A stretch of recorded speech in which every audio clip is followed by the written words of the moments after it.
There's a story to be told, a future to behold. There is more to who we are than what they hear. We have love within our soul, fire in our bones. We've got everything it takes to make it here. There's much more within our soil, more than just our oil. We can grow the food to feed the whole world square. Agriculture is the key. There's treasure in the trees. The time is now, the land is green, wealth is here.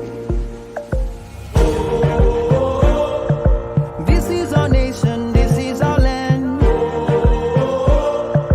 Nigeria is ours. We have everything we need. If we could only see, the time is now, the land is green, wealth is here. There are 200 billion dreams. Anyone of this is able to begin us back and change the world. There's innovation everywhere, from Abba to Ife to Kaduna. The land is green, the wealth is here. Yeah, this is our nation, this is our land. Nigeria is ours. We have everything we need. If we could only see, the time is now, the land is green, the wealth is here.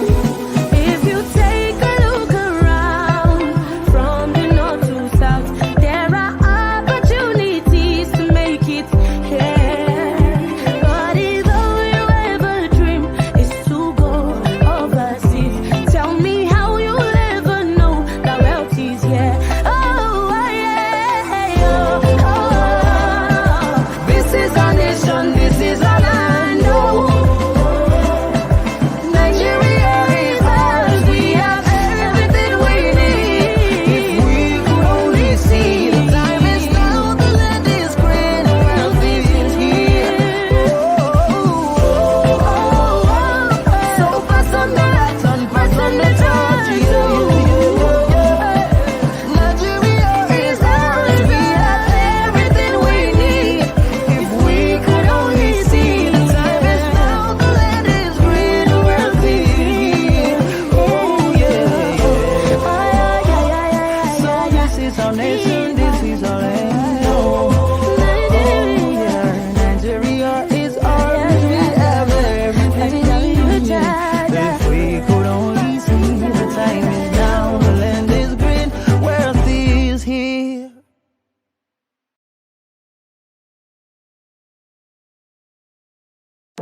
What sector has enough potential to cater for the growing population in Nigeria? What sector is bubbling with diverse and profitable opportunities? What sector can enhance the Nigerian economy and propel you to thrive? How can you tap into this sector? Be a part of the Business of Agriculture Masterclass, coming up from the 5th to 7th of July 2021. 3 days, 9 sessions, 15 speakers, and 7 value chains. Tap into profitable opportunities in agriculture, build wealth, achieve financial freedom.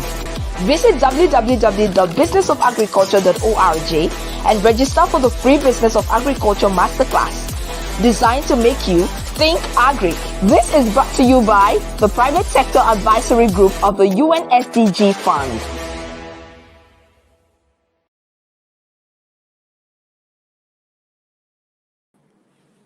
Good afternoon, ladies and gentlemen. You are most welcome to the final session of the inaugural Business of Agri Masterclass, where you get to explore financing fundamentals for agribusiness. I'm very honored to be moderating this session today. And by way of introduction, my name is Rukaya El Rafai, and I am a partner at PricewaterhouseCoopers. I lead the sustainability and climate change practice. Agri entrepreneurs require financing to do a whole lot of things, be it purchase of equipment, be it purchase of inputs, be it to fund marketing campaigns. It could also be to improve their farms as well as to finance operational costs. The potential of agribusiness are recognized It's an area that is critical to the economy of our country, and its importance is being recognized and accepted by governments, by institutional and private investors.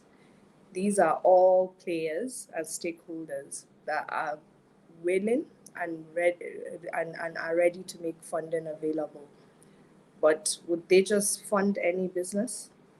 Of course, it would have to be agri brands who adequately position themselves with a compelling business case to receive, such funding.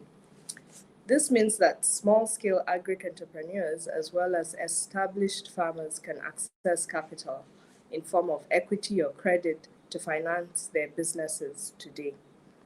For example, in 2020, President Muhammadu Buhari gave his consent to amend the Act of Agricultural Credit Guarantee Schemes, which provides guarantees for agri-bank loans. A very important barrier to finance being solved there. And in a bid to demonstrate their commitment, the government further increased its share capital to 50 billion naira. There are so many schemes that can be harnessed and tapped into, such as the NERSAL Agribusiness Small and Medium Enterprises Investment Scheme, which is being piloted by the central bank. And going down to the private sector and at institutional level, there are firms like Sahel Capital Agribusiness Managers. There is a private equity firm that solely focuses, on Nigerian agribusiness sector, amongst others.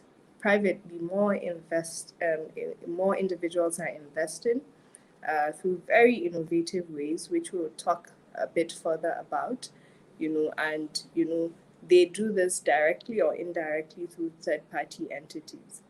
But what do you need to do to get capital as an agri entrepreneur? How do you position your agribusiness to be in the right shape to attract capital in the various forms that exists out there? If someone is interested in investing in an agribusiness, how does one go about that?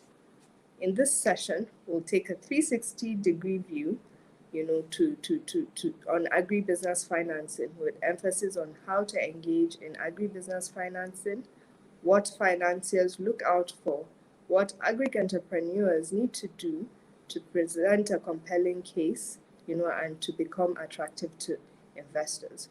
We'll now go on a short break, and when we come back, we'll go deeper into agribusiness financing in Nigeria with a session primer.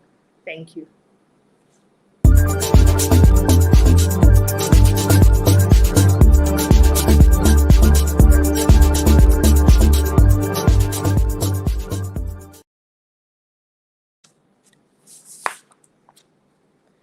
Okay, thank you for coming. For where you are most welcome back. Very shortly, so I'll take you through, the primer, which is a presentation on the financing fundamentals for agribusinesses. So when you look at it contextually, and you look at the importance of agriculture to our national economic development, not only nationally, worldwide, you take a look at it on a global scale, there is expected to be a 70% increase in food demand. And this is a number being put out by the World Bank, mostly driven by, population growth, and also what that means, it would drive food demand and, of course, put food security into question. And this is, an agenda in the domain of policymakers. And, to be able to guarantee food security, an annual investment of $80 billion is required globally. And when you look into Africa, and you look at the share of agri-related deals, from 2020 to 2022, you can see that Nigeria there is not doing too badly at all, taking on, 75% of that region You can see, other regions such as East Africa, Kenya, there has 60%, South Africa about 54%, and other South African countries combined take up 18%. According to the World Bank, the market size for agriculture is put at $1 trillion by 2030. And when you look at the priorities and how agriculture drives our economy, you look at it, even if you look at the economic sustainability plan, it's among the key priorities. Before then, you look at ERGP and other national plans. It's also a key priority. It's a big contributor to GDP. You can see at Q4 2020, agriculture contributes to about 27%. And when you look at employment, it's a big employer of labor, taking a huge share of 35%. And when you look at capital importation, agriculture took 3.4% in 2020. And then you look at the credit allocation to agriculture in the last 10 years, that is 10%. So you can already see the disparity, right? Given the significance and the size of the GDP that sector is taking, you would expect to see more. So in terms of financing opportunities, and when you look at the various types of financing available for agribusiness, it can be asset financing, it can be grants, it can be commercial debt, it can be more innovative such as crowdfunding, it could be private equity, it could be venture capitalists or angel investors, it could be loans, it could also be input financing, credit guarantees, and interest subvention or subsidy. And when you look at the interventions and you cluster it into 4 buckets, there is the value chain intervention led, there is strategic partnerships. We've seen many aggregation, outgrower scheme, and success stories within that bucket. Could be technology. Technology enables access to market beyond borders. The impact is huge. It could also be, capacity building. And when you look at what the needs of financing are, it could be to buy equipment, purchase supplies, to cover land cost, to refinance older loans, for marketing campaigns and advertisements, which I mentioned earlier at the beginning, or investing for growth. We're seeing many farmers trying to scale up, from subsistence to commercial, or from commercial, or even to scale up backward integration, forward integration across the value chain. It could be for making land improvements and repairs. It could also be covering operational costs, rebuilding after natural disasters. We're in an era of climate change. We saw a lot of flood, last year, and then, I mentioned value chain expansion, and it could also be for crop or livestock insurance. So in terms of the challenges, there is the challenge of collateral, there is a challenge of poor infrastructure, land use management and ownership, low financial literacy rates. We know a lot of our farmers are into subsistence farming in rural areas, but of course we're agribusiness. That's where you see more, capable and more literate players. It could increasing climate variability as well. Before, things to harvest were predictable, climate was more predictable, but now with the climate change, there is more, erratic, climate.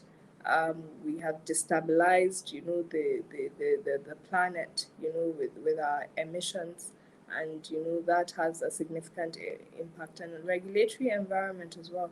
And then the value chain connection. markets and logistics. We've seen a lot of disruptions in supply chain, especially in this pandemic. It has definitely been a tough 2 years when it comes to supply chain management. So, and to move to the last slide, in terms of interventions required to improve access to finance for agribusiness, first and foremost, you have capacity development. How can you train and advise farmers on farm management and on profitability so that they are able to have that compelling case? Yes, you have impact investors, but how can you still ensure value creation that is balanced? There is innovative financing products. So how can financial institutions develop agricultural customized loan products that are more suitable? And an example here is the Bank of Agriculture special loans for farmers. And then you have financial and entrepreneurship education. How can you educate entrepreneurs to de-risk agri? And how do you do that through offering financial and entrepreneurship education? And here, an example is the Tumi Elumelu Foundation Entrepreneurship Program for African youths. And you have so many ways of de-risking. There are a lot of agricultural insurance schemes that are available for you to de-risk, your agribusiness.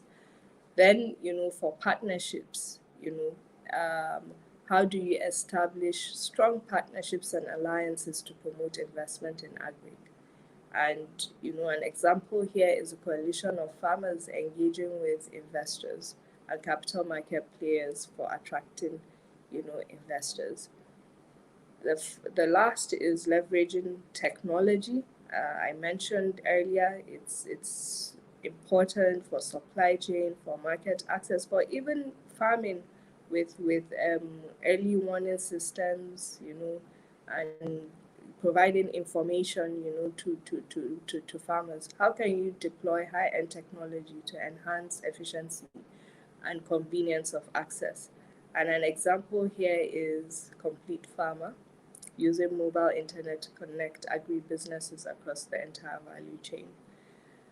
And when you look at, strategic stakeholders driving agribusiness financing in Nigeria, you have the state and national government. At the beginning, we mentioned the role of the government, CBN. There are development partner institutions. You have Bank of Agriculture, Bank of Industry, and other DFIs. You have DBN too, that does wholesale lending and encourages commercial banks to lend to the sector. You have the Lagos State Empowerment Trust Fund that has done a lot as well. You have other financial institutions. You have capital markets.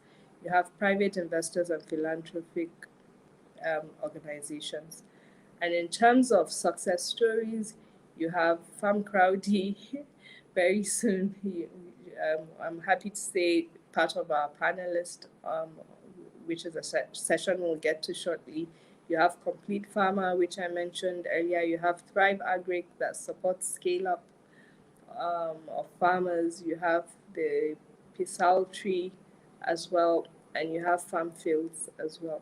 So you do have, a lot of success stories that have either created platforms, have provided technology platforms, have done capacity building, provide financing, and so on.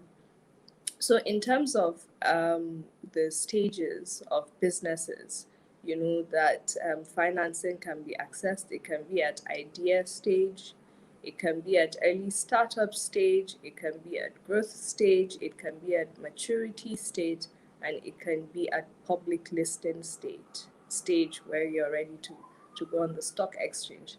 So thank you so much. So I would now pause for a short break before we get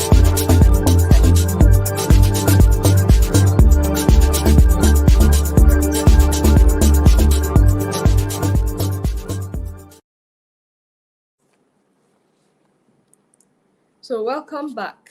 I hope your expectations are high now, because we're just about to get started with the panel discussion.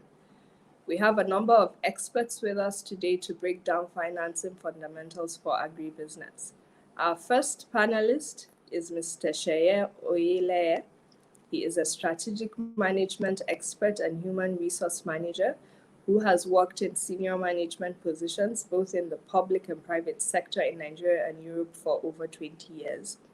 He has served in various capacities in the United Kingdom civil service and local government, ranging from the Ministry of Agri to the Department of Works and Pension, and the London Borough of Hammersmith and Fulham and London Borough of Hackney. He is currently the DG of DAWN, Development Agency for Western Nigeria Commission, the organization which was set up by 6 states in the southwest to manage the regional development corporation. Mr. Sheye, you are most welcome. Good afternoon, Ruka. It's a pleasure being here. I hope you can hear me. Yes, we can hear you clearly. Good afternoon. It's my pleasure. Okay, thank you. So I move to the next panelist. Our next panelist is Mrs. Timi Omotolani. She is the CEO of CrowdyVest, an impact-driven cooperative society that creates financial solutions for a community of individuals and organizations that are committed to long-term growth and financial freedom in alignment with the 17 UN SDGs. She is also a co-founder of Farm Crowdy, Nigeria's largest digital agricultural platform. She founded her first startup, a makeup business called Gifted Hands, when she was 16. So she has been an entrepreneur since from her teens. She is an ardent believer of entrepreneurship and as the most sustainable way to eradicate poverty in Africa. Mrs. Temitope, you are most welcome to. Thank you so much. It's a pleasure to be here. Thank you. Okay, to move on to our next and final panelist for the day, I would like to introduce Mrs. Timi Balogun.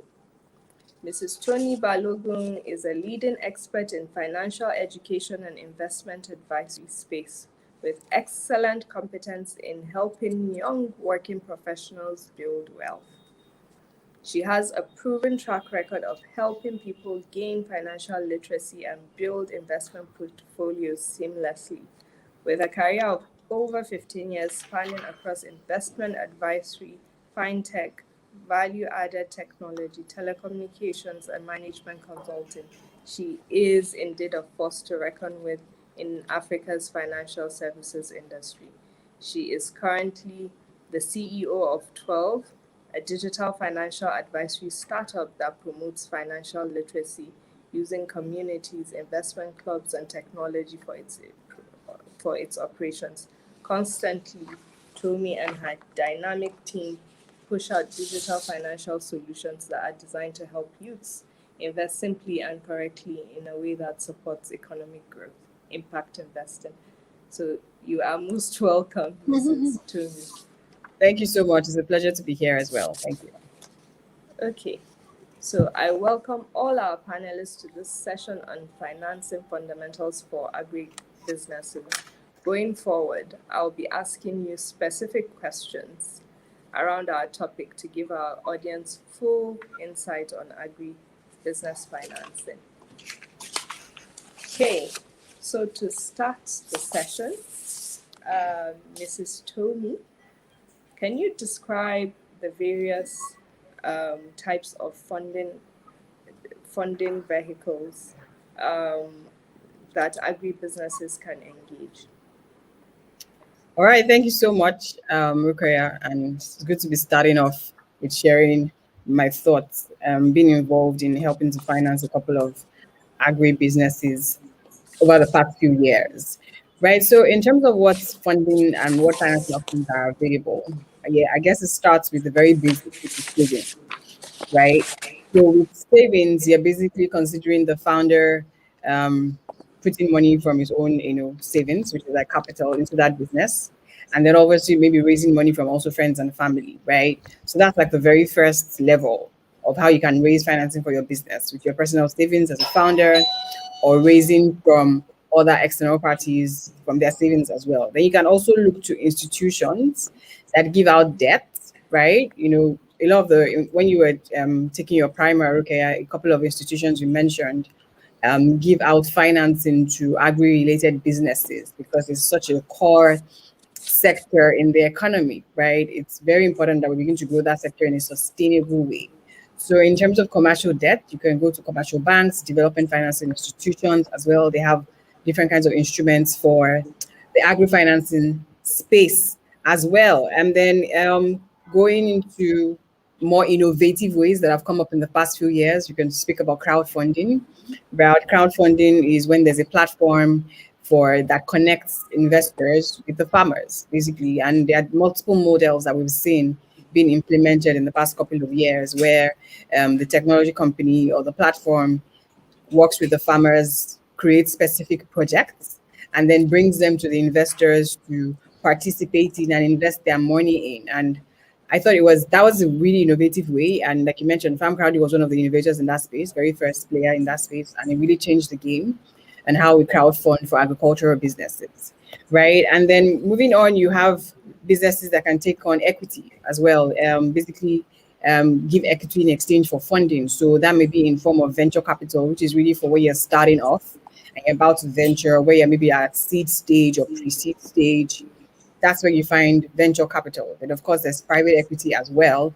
If you're looking to raise funding that is cheaper, right? Or looking for, beyond funding as well, looking for access to markets, technical expertise, knowledge and expertise that a strategic investor can bring on board, right? So just, when you're considering venture capital or private equity, those are some things in addition to think about. Like beyond financing as well, what other additional benefits would come from bringing a strategic investor on board, right? So those are some of the key ways that we've seen people raise financing. Grants, that's a big one as well. There's so many institutions, worldwide institutions that are looking to give out grants to companies that are working within, to achieve the SDG goals, right? SDG goals around reducing poverty, providing a lot more food, providing employment. All of those goals are usually aligned with sustainable growth in the agri-financing space. So there are a lot of development institutions that provide grants to agri-financing business. So I think that to capture in summary, all of those are options for agri-financing space. Personally, I have participated in a couple of them and I've seen the change it has brought. What we just need to see it scale up, right? Scale up the impact, scale up the depth, the outreach across Nigeria, beyond Lagos or the major cities in Nigeria. I want to see it across Nigeria. We want to see more work done along the value chain. So, the agricultural value chain is really huge. Beyond just the farming, there's logistics, there's storage, there's transportation. There's so many things involved along the agricultural value chain as well. And with every major subsection of that value chain or sector, there's an investment opportunity. There's a company that can go in there and raise financing, right? So I hope this captures, answers to the questions you asked. Thank you very much. That captures it in a robust way. And to just move over to you, Timi. Tomi has described, the various sources of funding.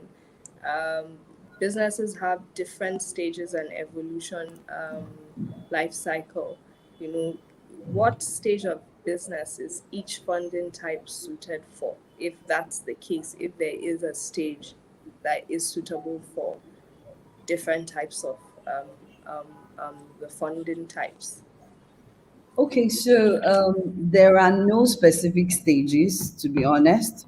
However, what I would usually advise, and based on past experience, is best you start with your own funds first. A lot of people want to go into agriculture and you want to start doing 10,000 hectares, 1 million hectares. Agriculture doesn't work that way. Agriculture is a tricky business. There is a lot, in that space. And then there's a major player there that, you can't control. That is Mother Nature. You were saying something about flood the other time. There's the weather. There are so many things that, can go out of hand. So I usually would say that it's best you start with your own funds and then you start small. what that does for you is that you're able to properly understand that business. You know, some people go into agriculture based on what somebody has said, like, oh, I did this poultry farm, and in 6 months I was able to turn over, over 500,000. It doesn't usually happen that way. So I would say, rather than maybe start with 1 million chicks, start with maybe 500 first. Learn, the process, see how this turns out. Study your market. You can't study based on theories alone, what you've read. You have to practice, but do it in a very small scale first, and then you gradually grow the business. So when you have started with your own funds, or maybe from funds from family and friends, loans here and there, and then you've learned from your, because you will learn a lot. You've learned from that experience, then you gradually scale up the business. So that is when you can start talking about looking at, okay, private equity, angel investors that may want to give you funds. But the sweetest fund you can have access to as somebody in agriculture is grants, because they allow you to explore, as against the other means of funding. So when you talk about the crowdfunding areas, or you are talking to commercial banks for loans and all of that, with grants you can do so much, because that just like is permit me to say, it's more like free money, but it's not free money, because there are expectations to it, where they say to you, you have to meet certain milestones. But grant is gives you less pressure. So grant is good, and that can come in as early as your seed stage, or can come in at any time. The other thing I want to say, like I said, there are no particular stages when you require a particular investor. But one thing I need to say here is that whoever you decide to go to bed with, right? Whether angel investors, or they must be people that understand the agri business. I've come to realize that a lot of investors, they don't understand the agri business. It's not 1 + 1 = 2. Sometimes it's 1 + 1 = raised to power 5 times, and all of that. So you have to make sure that whoever it is you're dealing with, they understand the dynamics of agriculture. Agriculture is very delicate and critical. It's absolutely different from every other sector.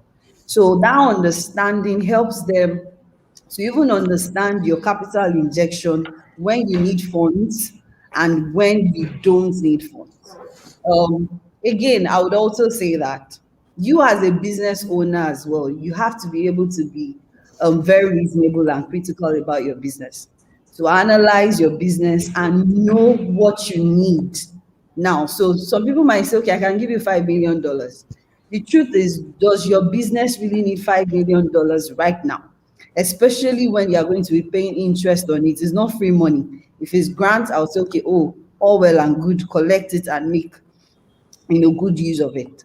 But if these funds are fundings that you have to pay returns on, be very critical to know that, okay, I need this money now, or I don't need it now. And review your business to know when and how to scale. Like I said, you can't wake up one morning and say, I'm doing 5,000 birds, and I now want to do 1 million birds. It doesn't happen like that. It doesn't work like that. We have tried it. We started with 500, then moved to 5,000, and gradually we're able to do over 1 million birds. So I would advise that you critically analyze your business. And another thing I want to say, beyond this source of funding, is partnership is very key. A lot of people don't take advantage of it. There are some things that you want to use funds for, but you can get them when you partner with other people. So, for example, as a small business, it doesn't make sense for you to say, I want to have my own milling equipment already, and then you want to invest money in milling equipment. Why not partner with someone that already has that equipment? So instead of investing a lot of money into that, you have a partner that you can work with to get that done. Some people say, I want to buy a size of land. I want to buy 1,000 hectares. So let's say 1,000 hectares, for example, is $1 million, right? Rather than invest $1 million that you don't have, that you're going to collect from somebody, Why not partner with someone that already has that property? And that way you have an agreement with the person to say, okay, we are going to split interest, based on this ratio. Let me use your land, and that your land will be the partner, will be what you are contributing to this partnership. So I always advise that before you just go out, spending money on a lot of things, consider partnership, consider backward integration is also very important. Instead of spending money to get certain equipment or get certain things done, you'll be surprised that you have someone that is willing to pick up your produce. So let me give you an example. There may be a company that already, maybe they manufacture seeds, they do fertilizers, they do chemicals and all of that, and they also sell finished products. So you can partner with that kind of company to say, I will use all your chemicals, I'll use your fertilizer, and whatever I produce, I would supply that to you. Because we also had to do that at some point. I will supply that to you. So there's like a backward integration. So that way, you won't have to go all out looking for a lot of money, to get yourself done. But if I'm going to look at the list based on what Tommy had said, one of the other interesting way to consider raising funds is crowdfunding.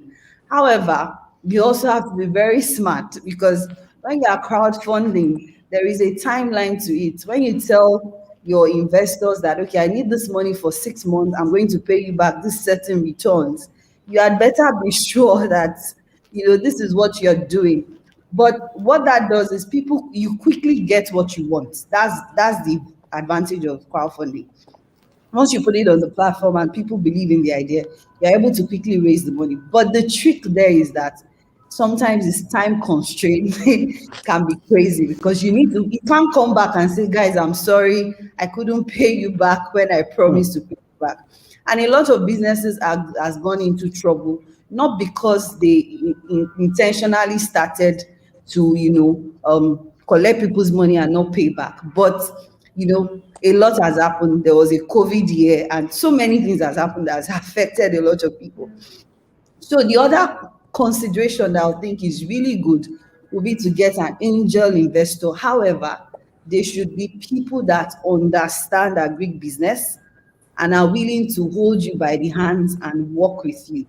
And you, as the business person as well, you are willing to open up to them and let them understand every critical stage of your business as you go. So in summary, I would say there are no specific stages. You as a business owner will be the one to determine when you are ready, and then you also will be the one to determine who you decide to go with. But I will advise that you consider a lot of things before you do so. Thank you. A lot of insights in there. Start small, learn, understand the business, scale up, leverage grant, but be aware, be wary. It's not a freebie. It might come with disbursement linked indicators, leverage sharing economies, partnerships, take advantage of off-taking schemes, be aware of timing as well. So before I move to share, I wanted to ask a follow-on question. So some of those risks, you mentioned an important point there, that Mother Nature is also another critical stakeholder. What about insurance? Can insurance be used to mitigate against that? Then you mentioned knowing when you need the money. Will the money be always there for you? How do you manage, that demand and supply when it comes to money? Okay, so insurance is critical in every agribusiness. However, it's a lot easier when you are doing the premium insurance. And also, the insurance company that you are working with, the truth is they may not be able to pay you. So imagine if I invested 100 million on a farm and all of that. If anything happens, insurance still has to do their own investigation to be sure what really cost this thing. They will not wake up the next day and count 100 million and give to you.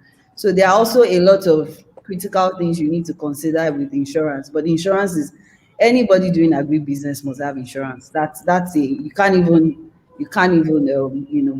choose or pick on that. But make sure that the insurance company you are working with as well, they understand agribusiness and they are ready to work with you. So insurance will help. However, not all the time, not in all in all stages.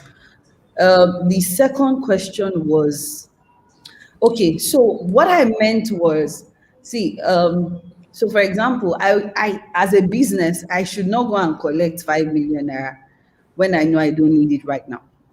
So knowing when you plan your year, or you plan your 2 years or 3 years, depending on the business owner, to say, okay, now we are doing 500 hectares.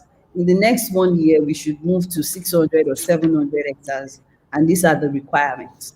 But don't go and collect some funds that you know that you just want to be smiling at your bank account, knowing that my balance is good, that kind of thing. So collect what you need when you need it.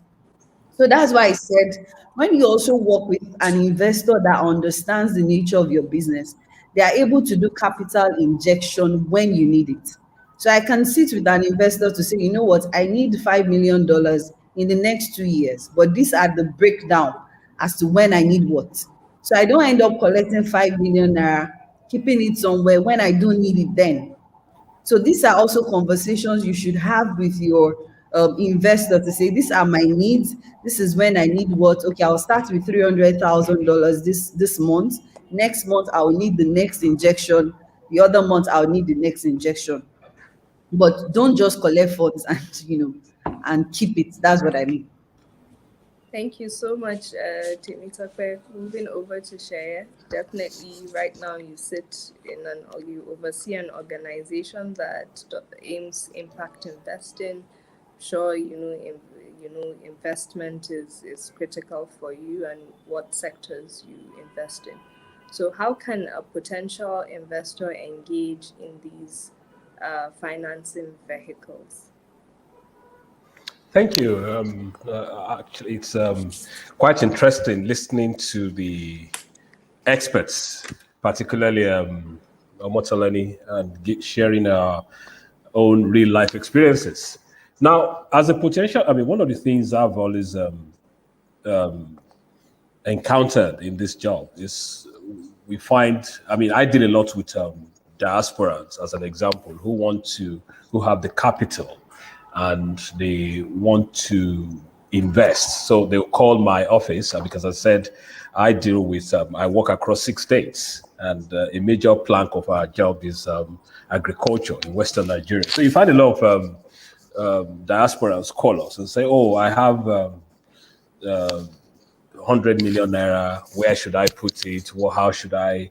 Then we tell them, and as Solani said, a lot of them actually think Agri is 1 + 1 and they get 2. So when they bring in their money the following year, if it's not happening as they thought it will happen, they'll come back to us and say, but you told us. And I said, look, this is agriculture.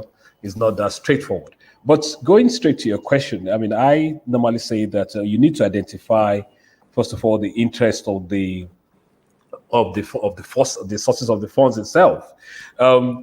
You have the money, you want to say, probably you have what I call idle capital.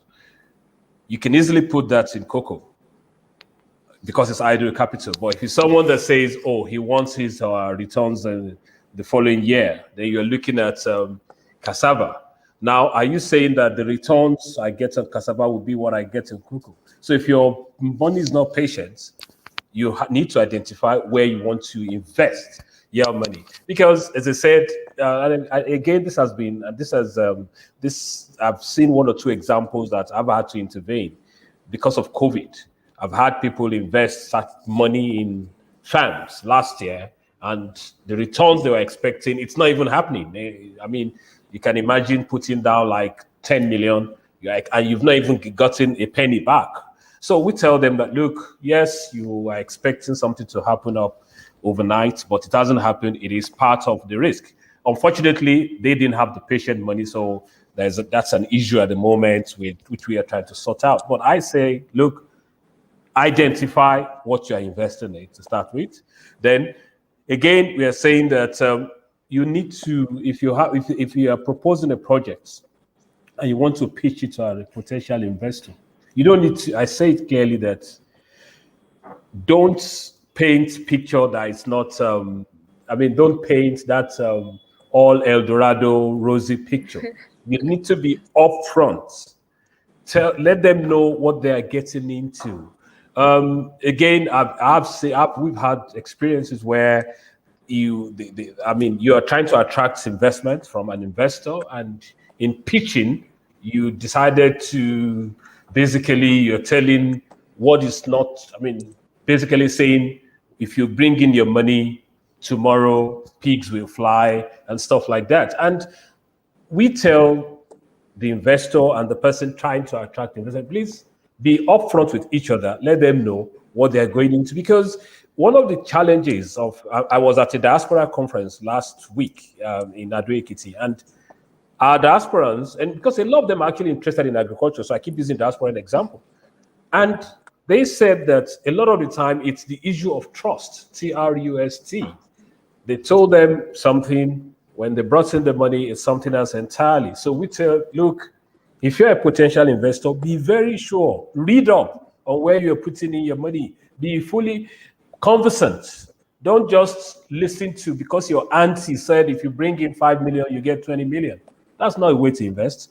If you're going to put your hard-earned money, make sure you're conversant. So if you're investing your money on sesame seeds, as an example, make sure you know everything about the cycle, how it works, and what are the potential pitfalls if my money is solely on this sesame seed. You don't want to invest money on sesame seed and you're thinking you're expecting returns on cocoa or something. So again, it's an issue of the investor making sure that they are fully aware of what they are putting their money into. Again, one of the things I also say is, if you as the one you're the one receiving the money, and again, Tolani said it as well. One of the challenges, again, I have noticed in the last few years is people tend to attract money or call for money that they don't even need at that point in time. So you have a capacity to absorb $1 million, but you already have $4 million with you. You don't know what to do with it. Your investor is not that patient. Even if he's patient, he needs his returns. So you have $3 million sitting idly, not knowing what to do.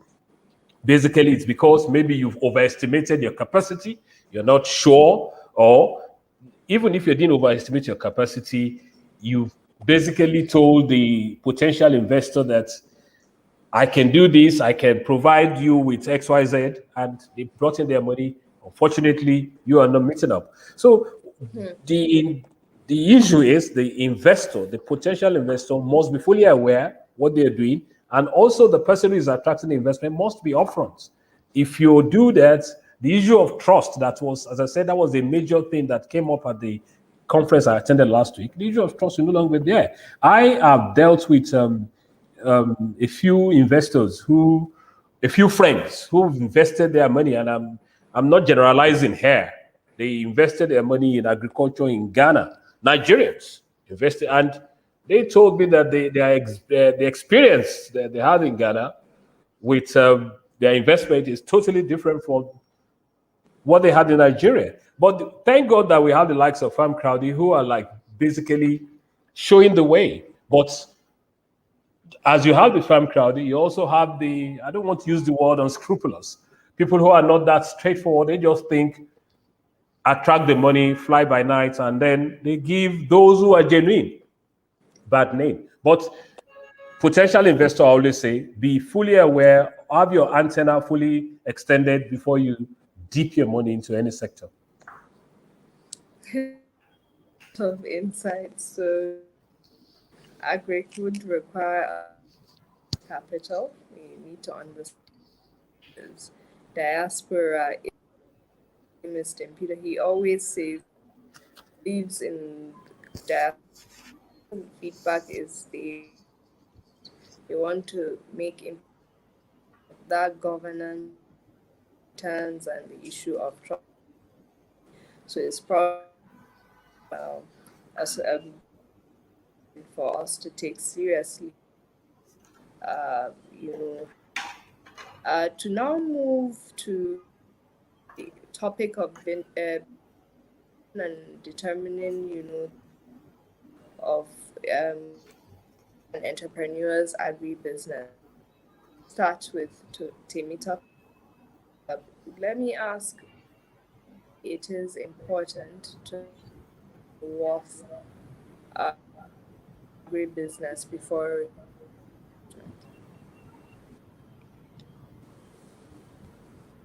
Hello, can you hear me? Yes, we can. Okay, great. Importance of determining the worth of your agribusiness before receiving investment. Um, that is really critical. So imagine if your business, for example, is worth $5 million, and then you go ahead to receive investment worth $10 million, and you've literally just sold your business if anything goes wrong.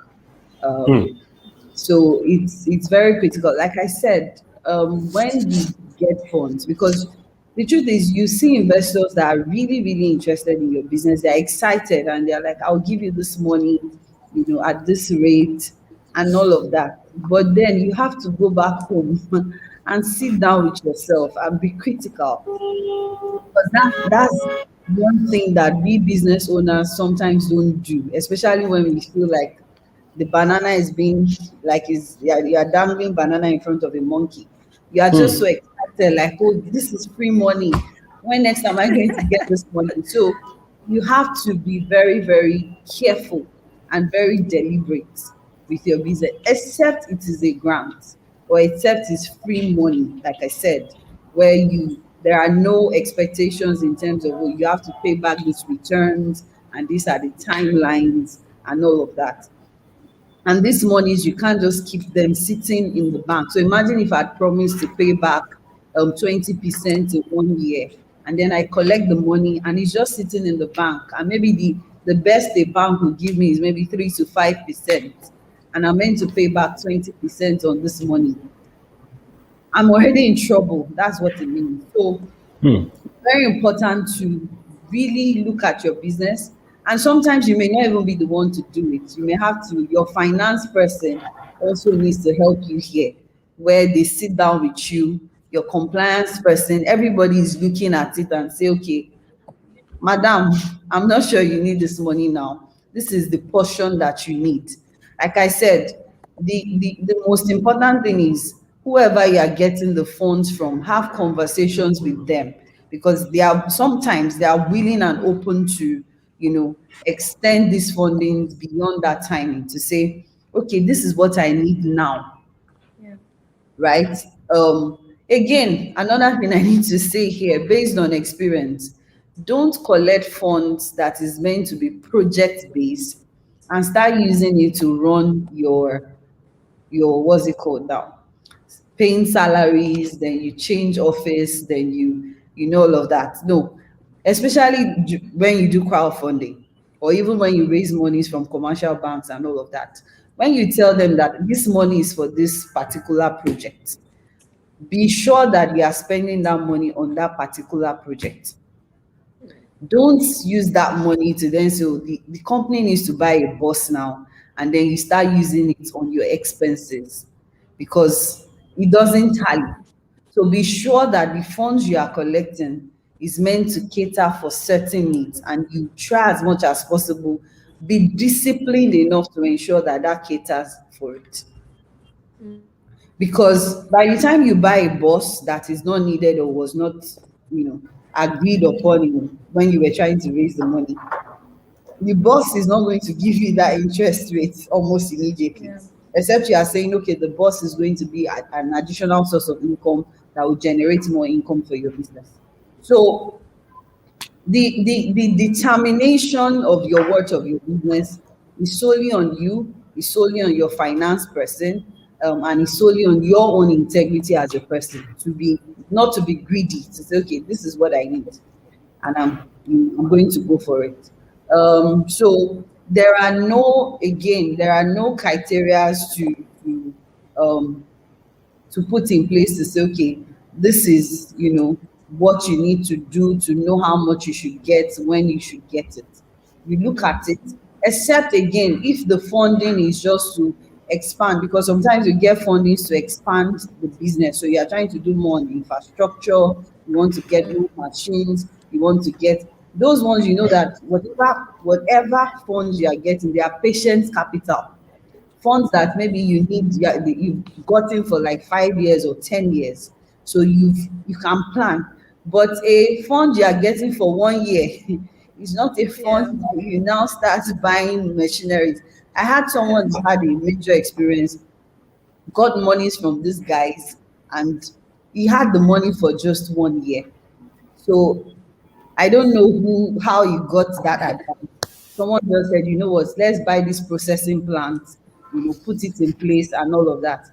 Now, he didn't factor in even the duration of setting up a processing plant, and this money was meant to run a particular farm. But he was thinking, okay, if I process the cassava into this, I can take out the starch, sell the alcohol separately. He was just excited. And then he went on to invest the money into the processing plant on the farm. So what then happened was, before they could even import the plant in, set it up, get it running, and before they start feeding, it was already 9 months after he has collected the money. And he needed to start paying back the full money. And it's not like the money where they say, okay, pay back only profit, and then you have the capital. No, he's expected to pay back capital and the profit. So at the end of the day, it was now a case of who is going to buy the processing plant so that he's able to pay back people. So it's very critical that, again, I can't overemphasize that as a business person in our Greek space, you need to critically sit down and analyze your business. If you don't know what to do, get experts involved, those that have been there before, done that, and ask them, okay, this is the money I'm getting. This is what I need to do. What do you advise? And before you make that. Thank you so much. It's very insightful. Sense and the need to know the value, determine the skill to collect. To you, Timi, can you know the different methods that businesses value their agribusiness? Methods. All right. All right. Hi. So I'm the one on the investor end, right? So it's been interesting to hear. I mean, because really, as an investor, for us, we focus on returns, right? We just put our money back. So yeah. So, but one of the key things that I've been privileged to also learn is, have talks with the CEOs of the companies we raise funding for, and I'm quite aware of what happens in the industry, the factors, the risk factors to consider, and why you have to be very careful how you raise your funding, right? So I mean, thank you for all of the practical experiences shared, and I think that a lot more people need to learn this, especially on the investor side, because when you try to tell them, they don't get it because they just want you to get money back, right? So but every industry is different, every sector is different, and we try to analyze that to say that you have to look at an industry based on the core characteristics of that industry. So moving on into valuation, right?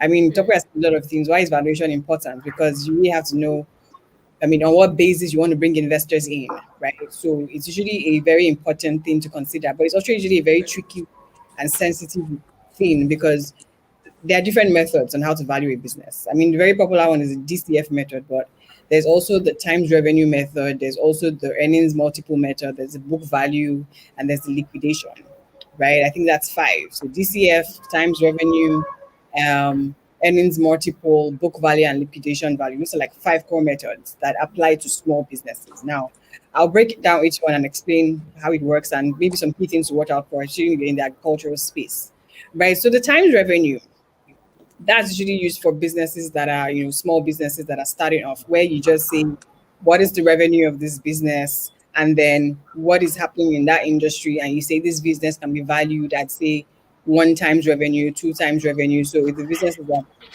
$2 billion, you can value at 2x, 10x, 5x, But that's always the thing sometimes. The key thing about this is one needs to be careful because revenue is not profit.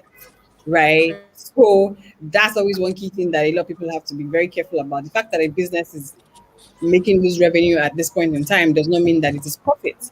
And then if you want to value based on that, how would you do you, I mean do you believe that that business will continue to earn revenue in this particular way? I mean, grow revenue significantly like that, right? Because sometimes companies go through like a spurt of growth and then stops. And then that's when they go into the slow and steady stage. So you have to be careful on, I mean, especially the valuation method you choose, and actually looking at the industry and the stage of your business as well. So some key things to consider that revenue is not profit. You can't just say because you earn this amount of revenue, then the valuation is 4x revenue, 5x revenue, and all of that, right? So you have to be very careful what method you use. Now, with the DCF method, basically that's the discounting cash flow. What you're trying to value is future cash flows in a business. And for that, basically, you're trying to value what that business is going to continue to do over a period of time. And, basically, you want to calculate the future value of the current present value. But it has a lot of limitations as well, because estimating in an economic environment like Nigeria is tough, right? So, if you live in a country where inflation is 2% for 20 years or an average of 2 to 3%, that's fine. I mean, look at what we've had to go through in the past just 2-3 years. What has happened to inflation? What has happened to the value of the naira, right? So the economic environment is also very important when you consider a lot of these valuation methods.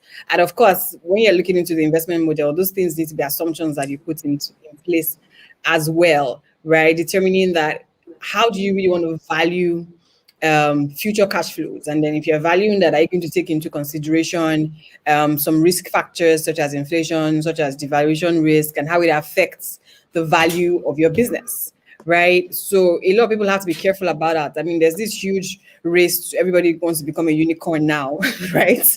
But man, sometimes you need to look at the story behind the story, right? Because some people are just raising back to back. And if you check it, sometimes it's because some investors want to exit, because liquidity is another major problem. Liquidity is another major problem. I mean, I was reviewing some decks this past week and, trying to connect them with angel investors, and see, nobody is getting carried away with valuation anymore, right? Because their fingers burnt, because you tell me your business is valued like this, you raise more money, my business is valued like this. Excuse me, where is the liquidity? Where is the money? Because I don't see a road to IPO here, right? So if you're not giving me clearly in dividend payouts or in some sort of cash reserves or something, then your company's valuation is just going up on paper, right? Yeah. Because a lot of them, when they want to bring investors in, you always have to consider that, you have to bring investors in at a new valuation. The ones that are, there's so many things that come into play, and you have to be very careful, right? Yes. So the fact that your business is valued at something that makes you look good, or you have $100 million valuation, so that is just valuation on paper, right? The key thing is the day-to-day running of your business, right? The day-to-day sustainability of your business, cash flow, right? How does it translate to cash flow? Do you have cash in your business, or is it investors' money? Are you running your business with shareholder funds? That's another key thing. I mean, one of the decks that we reviewed, we found out that anytime there's a major need for the business to do, they just raise funds. So basically, the business is not able to sustain itself with its profit. All you're doing is raising funds to do anything. That doesn't, I mean, what world does that work? And you're just saying, I'm going for Series A, I'm going for Series B. I'm like, that's not the focus here. The focus is build a business, right? I have to say, are you building a business where you're raising funds? I mean, are you building a business where you're raising funds? Because if your focus is just to get to Series A, then yeah, you get to it. But I'm looking here and I'm seeing that your OPEX does not even cover, your gross profit does not even cover your OPEX, right? Your operating expenses, right? So on what basis is this valuation? On what basis? Just because you're looking at similar companies, so you have to look at each business critically, the industry, the sector, right? And while, to be honest with you, I don't have a lot of practical experience with valuing agricultural businesses, but with looking at the pitch decks that I've seen in the past 2-3 years and talking to different investors and speaking to businesses, this is usually a very, very sensitive and tricky spot, because a lot of people get into a business because it looks exciting, and they forget about the fact that the founder has to have strong execution skills, right? So it looks exciting, the valuation looks great, you come in and then they can't execute.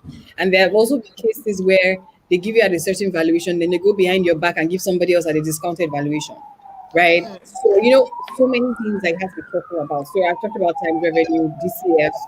There's also the earnings multiple. This is more around profits, right? And so Toby, like I said, I'm looking at more questions. Very okay, interesting. so let me just round up with that. So if you can conclude, Oh, okay. So to I share. think that, Yeah. I mean, these are things you can study and find a finance person to break down the different valuation methods. But I'll just say that be very careful that your valuation is really a real picture of your business. Don't be in a hurry to have these big numbers on paper that you cannot really sustain. So I'll just round up with that. To me, share over to you. So from a perspective, how should investor approach valuation? How a business valuation influence decision on even investment to make? Please, if we can answer 2 minutes. Okay. Basically, I think an investor, an okay, sorry, an investor is they usually look at around four things: is the business viable? Is it scalable, profitable, and how competitive? Is once an investor sees strength in these areas, irrespective of, well, let's underline that irrespective of the perceived worth of that business from the owner's position, the investor will be able to basically see a future prospect in investing funds in that business. Now, if that investor observes any gap, again, as I said, if you are one that just likes to paint a grandiose picture, so if it's a smart investor and they observe any gap in the project, by any means, that will lower the interest of the investor. And assuming the investor is thinking of putting in 10 naira, they might start thinking, okay, let me just put in 3 naira to observe you. But the four things again is competitiveness, being viable, scalable, and what is the profitability? I mean, there's no, as we said here, unless it's grant money, there's no charity. If they can identify those four things and they can see that it's good to go, you're most likely going to get an investor who will put in his fund. But yes, an investor knows the risk, but they don't want to take stupid risks. So much. I mean, you've definitely explained to us, what for when they're determined or not. So I'll move over to you. You can tell us what are the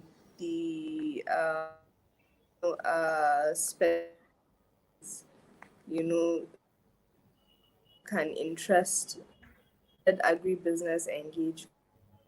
If you can go very with out there.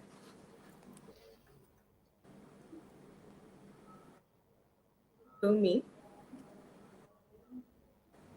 So I'm Okay. Sorry. turning to you. What specific entities agribusiness engage for capital? Can you give us specific example? Oh, specific businesses where you can raise capital.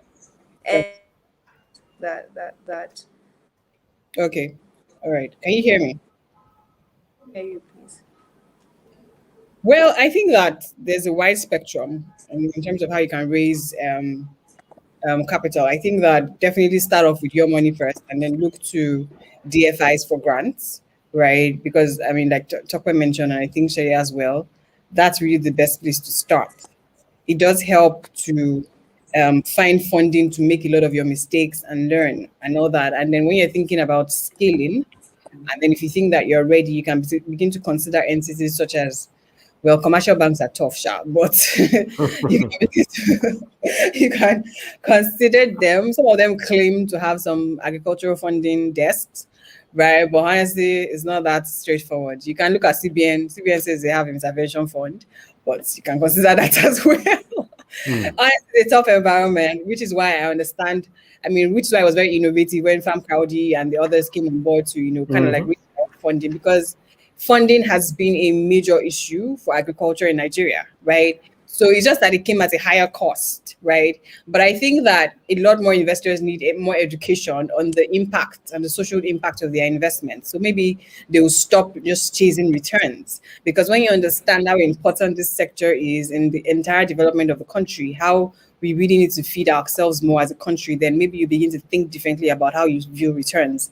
And maybe they can also begin to create more long-term ways. I mean, you can create a bond, for instance. Is there sort of like a 5 or 10 year bond? I mean, you see companies do this that, would help to, so that you don't have that pressure of all this short term, 9 months, 6 months, 12 months, a lot of pressure on any business, right? That's totally understandable. So, I mean, to be fair, all of these development organizations are there, the development banks, but it's not that straightforward. Sometimes I look at the requirements and I'm like, wow, this is tough, right? So maybe that's something we definitely look into as a country, and in terms of policy and everything. Because if you're asking someone to come and take loans and the requirements are just like an elephant and a horse, then there's no point, right? So a lot more people are looking to the private sector, but even the private sector needs to be educated on how different this sector is and how important it is, and maybe to consider more long-term stable returns. And I think maybe we can also look into ratings and all the what NERSAL is trying to do to bring some sort of insurance. So that would help maybe reduce the returns that are required by guarantors. Yeah, thank you so much. Where you had an interesting and I'll direct the to you on what funding is. See you allude with this she was saying. Please, if we can answer, please. Timi, thank you. Sorry, I did not hear. The line kept on. The barriers. Barriers. Oh, okay, so barriers to getting funds. Yes. Okay, so let me take it off from where Timi stopped. Commercial banks. The requirements are just so interesting. So imagine sometimes you want to take a loan and someone says to you, so let's say I want to take a $1 million loan, and the person says, you need to give me a collateral worth 1 million, or do like a cashback. So put 1 million in, I'll give you 1 million. So I'm asking myself, well, if I had the $1 million, why am I coming to you to ask for $1 million in the first place? So the requirements sometimes are really tough. And the other thing is understanding, like Timi just said everything. I don't even think I should say much already. Understanding agribusiness. A lot of people don't understand agri. It's not a garbage in, garbage out kind of style. Like you put it, you get it. There are just so many things, sometimes you have the best agronomic practices, you have everything just done, and then somehow, somewhere, a fly from nowhere just comes and eats up your crops. I remember there was a time when we had our own experiences where our farms was being burnt down in Jos, and all of that, and our staff barely made it out alive. Some of our farmers at that time, they were burnt alive with their families in their homes. So you never sat down and planned for that, So like I said, when people understand these things, then investment conversations are very easy, because you know that like Timi fantastically said something, that when you understand that the investment you're doing, you are adding value to life, making sure that we have adequate food, to eat, then it changes how you even ask for it. Or some investors will tell you that, I want a flat rate of 15 or 20% per annum. And you're like, hello, how am I going to get that? So this makes it really difficult to access funds. But from the entrepreneur's point of space as well, I believe that sometimes we cannot adequately interpret what we need the funds for. So sometimes you ask for these funds and they are confused even by the way you write it. Okay, are you asking for project financing funds, or are you asking set up infrastructure? So sometimes you can't really even adequately articulate what you need the funds for. So that leaves a lot of people confused, Okay. The science of food production as well also leaves a lot of people confused, because they're like, It's not to feed the chicken and then they give you the eggs, then you sell the eggs and you pay me back. No, it doesn't work like that. So that is also another thing.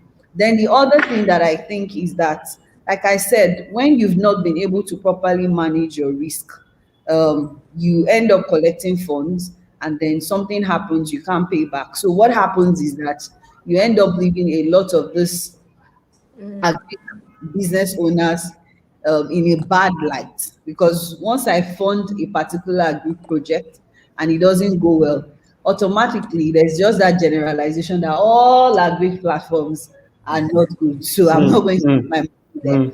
So the stories out there, they are not looking right. But like I said, somebody, as someone in the industry, I completely understand what some of these businesses are going through, because it is honestly not easy, to be honest. It's honestly not easy. And you start with the best of intentions. I want to provide food for my country, making food more affordable. Those are your good intentions. But then when you get into the criticality of the business, you will be surprised. So these are things that can cause barriers to fundings, when people can adequately articulate the business, and then when investors don't even understand really the terms of the business itself. And Sometimes it's just difficult to raise money for agriculture. Some people just tell you that I can't predict agriculture, so I will never put my money in there. And last, we have a lot of bad images out there, so it's not even helping the situation right now. Yeah. Thank you so much. So I'll question and share questions, then we move to Q&A. So share, please quickly, if a minute, it will be great.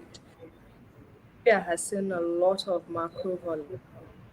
How does indices, rate, interest rates, inflation impact on agribusiness investment? How should it affect the making of an agribusiness? Okay, yeah, you see, it's something we have to live with on a day-to-day basis, particularly in a volatile environment like ours. Now, the increase or decrease in these indices will definitely impact investment. Exchange rate, for example, will increase the cost of, assuming you're dealing with importation of inputs, machineries. Exchange rate will affect that.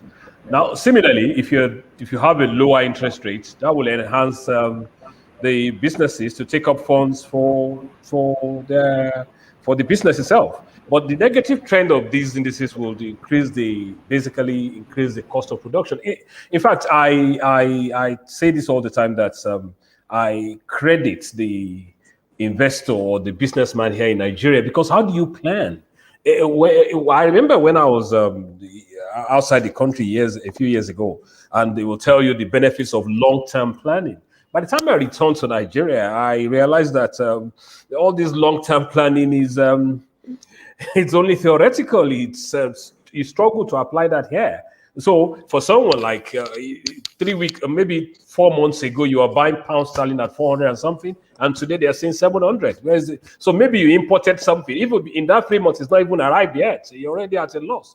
So the negative trend of this will increase your cost of production. It will most likely eat into the profit, and if care is not taken, it can even collapse the business. I've seen businesses fold up based on sudden change in the exchange rate, because they can't succeed. So investments oftentimes don't have control over these indices. But it's better to factor them into the project by giving consideration to the best and worst case scenario. Even though a friend of mine said he calculated worst case scenario, but he never predicted that he was going to be buying dollar at the present rate. His own worst case scenario was like 150 naira off the present rate. So, but again, we need to factor in these negative effects of the volatile exchange rates and the interest rate itself in the cost of production. Now, the priority of an investor is to make money, but the business must put these into consideration. Again, with the Nigerian example, be ready for the worst case scenario. A friend of mine called it worst test case scenario.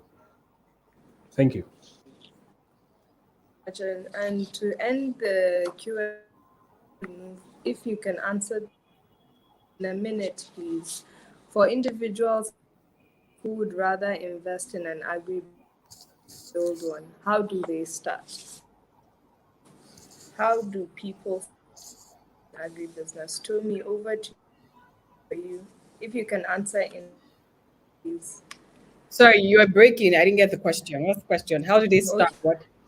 Apologies. So for individual invest in agribusiness than build one. Okay. 1 minute, please. So yeah, we would rather invest than, find the credible companies to invest in. There are a number of them, right? Try and reach out to them, find out about their operations, their models, right? And look into investing in their operations. I think that, investing can do a lot of good in the world. So, I think there are a lot of credible platforms that we can find. So I think that I'll just say that because I don't want to mention the names, but I do know that there are credible agricultural companies doing a lot of good work in Nigeria. I don't know if there's a platform for them. That's something that the people doing this events can also put together as well to see how we can find the credible agricultural companies to invest in. Yeah, so starting off is check out the business operations, check out the business model, check out the founders, right? People are very important. People are very important. Integrity can make or mar everything. They might have a fantastic business model or business idea, but who's running it? Are they able to execute? Do they have the integrity to execute? Can they implement? Can they hire the right team? So those are key things to consider. And yeah, I'll end with that. Thank you so much. You can all agree with me. We've had very insightful discussions. A lot of issues, topic around, agribusiness finance. Go on another short break, and when entertain questions from you for being avid listeners.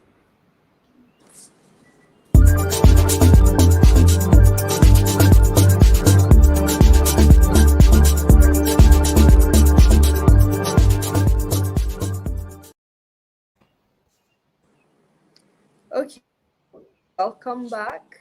Our would be collating and our panelists now.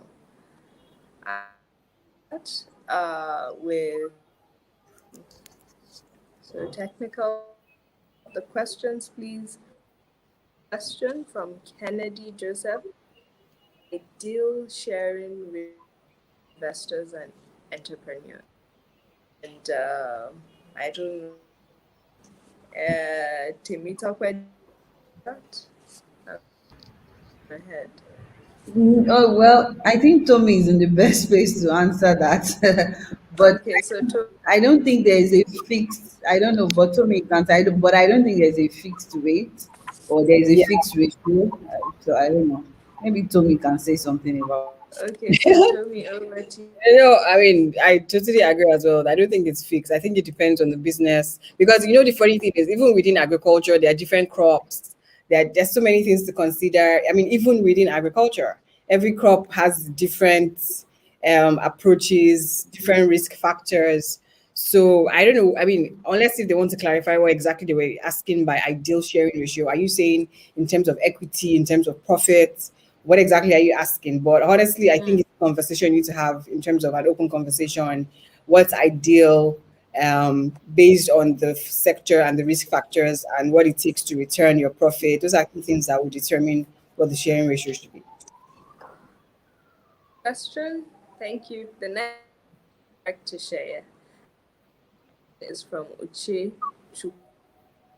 And his question is that here are just starting out. Total savings and our friends and buoyant due to the to go into agri advice for us. Share over to you. Okay. Well, straight away, my answer to that is because again I work for an organization that covers 6 states. there, and using this, which is Western Nigeria. So I'll use that as an example to give my answer. Yes, you said you don't have enough capital, you're starting small, you don't have family support. I know that there are some states, and I'm using the Southwest as an example, that they have some incentives for someone who is starting out small. I don't want to call it outright funding from the states, but there are incentives. So the man asking the question can probably find out from their state, whatever state he's based, what incentives they have for young farmers.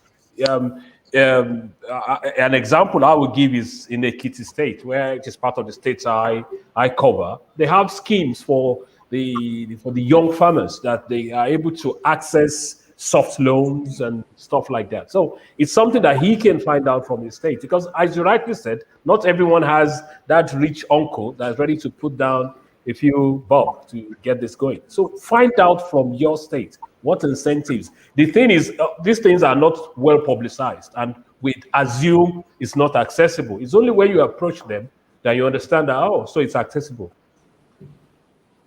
Thank you. Thank you, Shay, for that. Technical team, can we take another question? Okay, the next question is from Timi Dio, and this question is, how do we show the farmers on ground that the government is fully backing them and not just taking their lands from them? Agriculture is a critical aspect of our nation's economy. And I would still direct that question to Shea. Yeah, again, yeah, it's government panelist. You see, Let's put you on the hot seat. No, that's true. One of the things that a state like Osho did, Osho created an agency called Land Bank. Now, what the Land Bank agency does in Osho State is that they collect the land, they go around, they aggregate it. So if Temitope wants to farm, for example, in Osho State, they go to Land Bank to approach them. That's okay. So they can say, we need 10 hectares for XYZ. The land that they have collected on leasehold from the owners, they can give it to Temitope for whatever she wants to do, because they are in the middle, guaranteeing that Temitope is not going to go and use it to construct low-cost housing to sell. She's going to use it solely for that purpose. The major challenge, and I'm sorry I'm using Southwest as an example, the major challenge Southwest has is no land. People are attached to their land here. And it's because they distrust the government. If you take my family's 100 hectares, how am I sure that you're going to use it for farming and not just you're going to sell it to one Chinese investor to build properties? So it is a matter of, again, what policies are in place by that state's government. I've just used the example of Osun, where it is very transparent. And there are a lot of people that we've introduced to them, and they've been able to access land. So it's, again, just knowing what the policy there is in your state. Thank you. Okay, so can I add to that as well? Yeah. Yeah. So yes, from speaking from the government part, I get it. It's almost straightforward. But when you are speaking also from the farmer's point of view, it's difficult, because if I'm giving you my land and that's all I have, but then the terms are not clear, and then unfortunately, due to the past experiences that people have had with the government, when they tell you something, you want to weigh it properly to be sure that you are not, handing over your destiny to somebody else. So the truth is, I think they also need to make the terms very clear and simple enough for the farmers, for them to be able to hand over their land and say, okay, these are the terms. This is for 10 years or it's for 20 years. Yeah. You sign agreements and all of that, and then let them see that whatever it is you have promised them, you keep to that arrangement. If not, You're right. You're right. You're right. Yeah. You are very right on that. So very right. Okay. It's one of the challenges the landowners are facing. There's been at times they will say there's lack of sincerity on the part of the government. So you can't blame them for being reticent in trying to hand over their land. I understand that. Yeah. Okay, so we have time for one more question, and the next question is if there is an insurance company or policy that is specifically designed for agricultural businesses. Yeah. So, Timi or Tony, who wants to take that on? 1 minute. Okay, so yes, there are insurance companies and policies that are designed for agricultural stuff, but it's not all insurance companies that offer such. So you need to be sure of which of the insurance company you are talking to that understands this bit. When we worked with the insurance company, there are certain companies that we worked with. While we were doing. So it's not all insurance company that will be able to do that. So I will advise the person to reach out to as many as possible because they also have different rates and they have different stuff. So just get as many options as possible. Critically look at their terms and pick what works for you, and then make a decision. So many interesting discussions, so many interesting questions. We're sorry we're not able to answer everything. I'm sure the technical team can collate all your questions and send to the panelists to answer, which can be shared across. So we need to wrap up. It's a wrap. As much as we'd love to continue, we have to end this session now. We've had an amazing time sharing our experience and insights from very, experienced Yes. analysts. And we hope that you have picked up a lot of tips for yourself. And as we go, I'll leave you with this piece of advice. Thank you for joining us and joining this session on financing fundamentals for agribusiness. This advice is start small, scale up, know your business valuation, explore, engage, enter partnerships, and so much more. So thank you so much for your kind attention today, and thank you. Have a pleasant day ahead.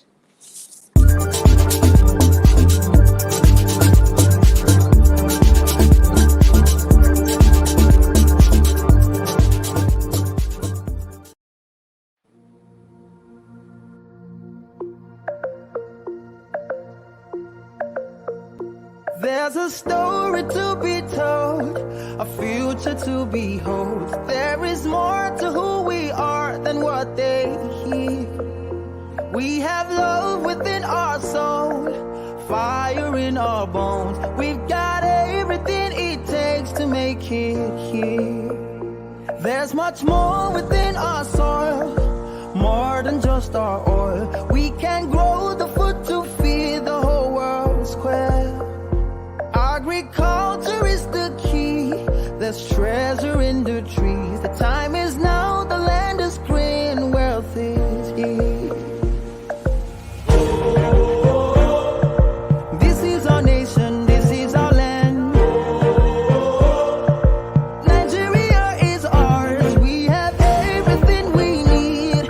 If we could only see, the time is now, the land is green, wealth is here. There are 200 billion dreams.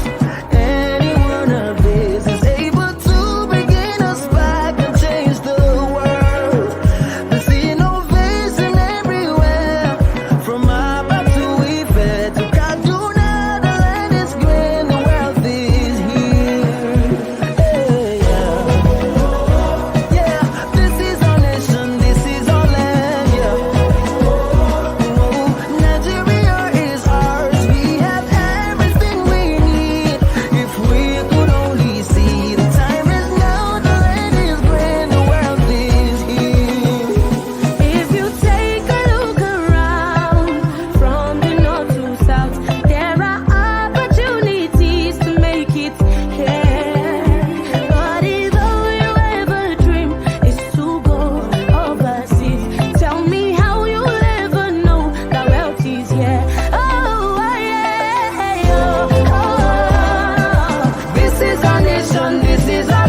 is our nation, this is our land.